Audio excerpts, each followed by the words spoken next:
Hello everyone, welcome back to the channel. So today I'm going to tell you how to turn off comments on Facebook post.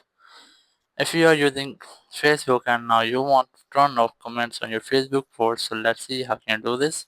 You just have to open your Facebook app and here go to your profile, and here you just have to select the post which comment you want to turn off.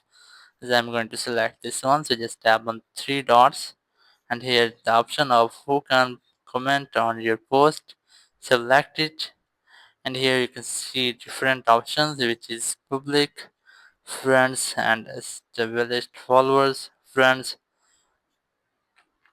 So I'm going to select friends, then tap on done, and now just your friends will be able to comment on your Facebook post. So that's how you can turn off comments on your Facebook post. Thank you very much for watching the video. Until next video, bye bye.